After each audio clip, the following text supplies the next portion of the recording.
Welcome to కిచెన్లో కళాఖండం number 2 అనమాట. ఇది మొన్న ఒక వీడియో పోస్ట్ చేశాను.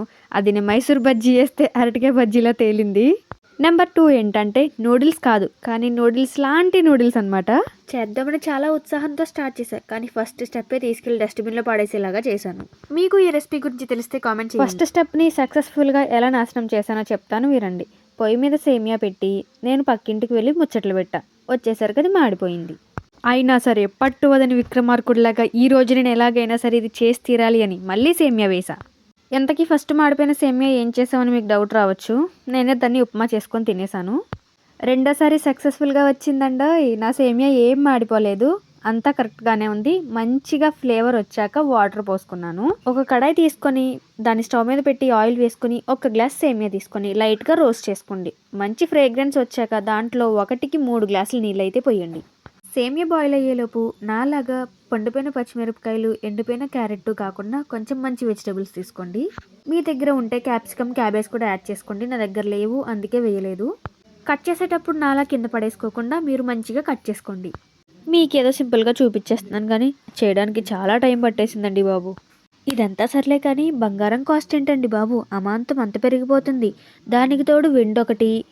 బంగారమే కొనలేము అనుకుంటే దానికి తోడు వెండి కూడా తయారయ్యింది. వెండి రేటు పెరగడంతో బ్యాంకులో బంగారంతో పాటు వెండిని కూడా తాకట్టు పెట్టుకుంటున్నారంట. ఇంకా తాకట్లు పెట్టే మహానుభావులు ఉంటారుగా, పెళ్ళాం కాళ్ళకి పట్టీలు కూడా ఉంచరు. మీలో ఎవరైనా వెండి కొనాలనుకుంటే కొన్ని రోజులు ఆగి కొనండి, కాస్ట్ కొంచెం తగ్గుతుందంట. ఇంకా నా నూడిల్స్ విషయానికి వస్తే సేమియాలో వాటర్ పోసాక ఒక 10 మినిట్స్ తర్వాత మూత తీసి చూస్తే 70% వరకు కుక్ అయి ఉంటుంది. దాన్ని మనం స్ట్రెయిన్ చేసుకోవాలి. స్ట్రెయిన్ చేసి అలా వదిలేయకుండా పైన కొంచెం చన్నీళ్ళు పోయండి. ఎందుకంటే దీనికి మెత్తగా అవ్వకూడదు, కొంచెం పదునుంటేనే బాగుంటుంది. నేను ఏ కడాయిలో అయితే బాయిల్ చేశానో దాన్నే మళ్ళీ రీయూస్ చేస్తున్నాను. మీ దగ్గర వేరేదున్నా పెట్టుకోవచ్చు. కొంచెం ఆయిల్ వేసుకొని హీట్ చేసుకోవాలి. హీట్ అయ్యాక నా ఈ అంగన్వాడీ గుడ్లే మీరు మళ్ళీ చూసి కామెంట్ పెడతారు. మీకు ఎన్ని ఎగ్స్ కావాలంటే అన్ని ఎగ్స్ కొట్టేసుకొని వేసేసుకోండి. మేము ముగ్గురం కాబట్టి క్వాంటిటీ కొంచెం ఎక్కువ చేస్తున్నాను కాబట్టి 3 ఎగ్స్ తీసుకున్నా. మీకు ఇంకా ఎక్కువ కావాలంటే ఎక్కువ వేసుకోవచ్చు. ఎగ్ కొంచెం ఫ్రై అయ్యాక ఉప్పు, కారం, పసుపు వేసుకొని ఫ్రై చేసుకొని బౌల్లోకి అయితే పక్కకు తీసి పెట్టేసుకోవాలి.